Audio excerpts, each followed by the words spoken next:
Hey everyone, welcome back. It's time for another edition of the Pick Six. I'm your host, Mike Wobschall, inside TCO Studios at TCO Performance Center in Eagan. Thanks for submitting your questions. OTAs continue to roll on here at TCO Performance Center. Stay tuned to Vikings.com for coverage of all of that. In the meantime, let's get to work and answer some of your questions. The first one comes from Mark in St. Louis Park. What percentage of plays do you anticipate Dalvin Cook being in the backfield? And will he be the team's true bell cow this season? Well, Mark, I think when it comes to percentage of snaps for Dalvin Cook, that could vary on a week-to-week basis based on his health, who the team is playing, and how well the other running backs are playing. But by and large, Dalvin Cook is going to be the Vikings' bell cow. He is the guy. He's RB1. He's the best running back on our roster. He's a playmaker for us. He's going to get the majority of the snaps. The good news is we have a pretty talented backfield after Dalvin Cook, and that includes C.J. Ham. I like the Vikings' options at running back. Question number 2 comes from Chris. When an analyst describes a quarterback by saying he does not have the strongest arm, but he can make all the throws, what do they mean?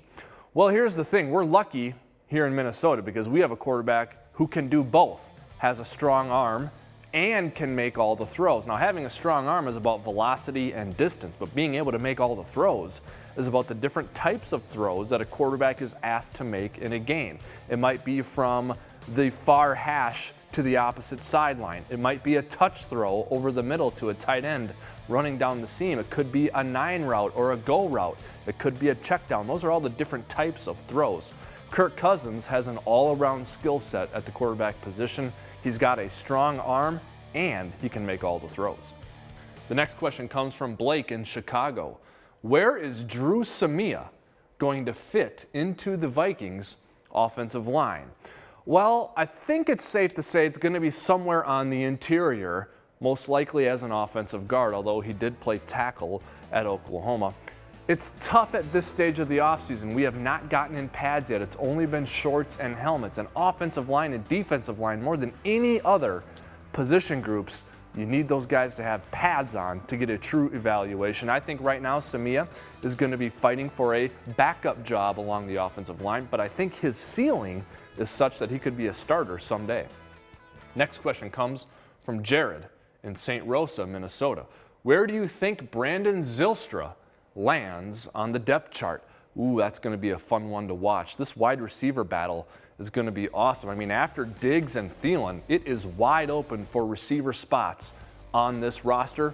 Most of the time, we keep 5 or 6 going into the season. Now, with Zylstra, what's going to be interesting to see is not only how can he contribute on offense during the preseason, but where on special teams can he help the Vikings? It might not be as a returner where a lot of receivers can help. Zylstra is big, physical, strong, and tough. I think he can cover kicks as well as potentially help in the return game. Special teams is going to be a big factor for Brandon Zylstra. Next question comes from Eli.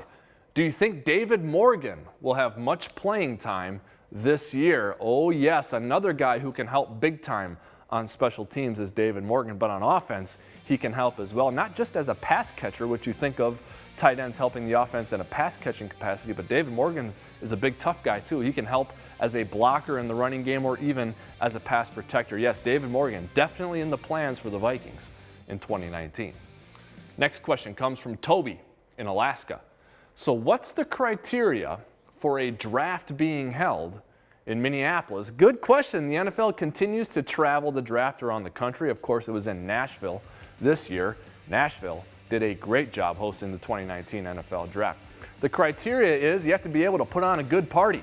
Minneapolis, St. Paul, and Minnesota did a great job of that when they hosted Super Bowl 52. So I think the league knows the Vikings can put on, and Minnesota can put on a great party. Now it's just a matter of time. Lots of other communities deserve the honor of hosting the draft, including places like maybe Green Bay, or how about Canton putting the draft where the Hall of Fame is? That would be pretty cool, the Canton, Cleveland area. I think Minnesota, in time, will get its opportunity to host the draft, and I think Minnesota will do a great job.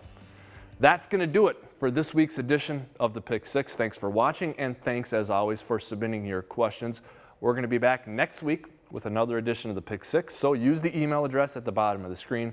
to continue submitting your questions. In the meantime, stay tuned to Vikings.com for coverage of OTAs and the offseason program, which is going to culminate in the mandatory minicamp halfway through June.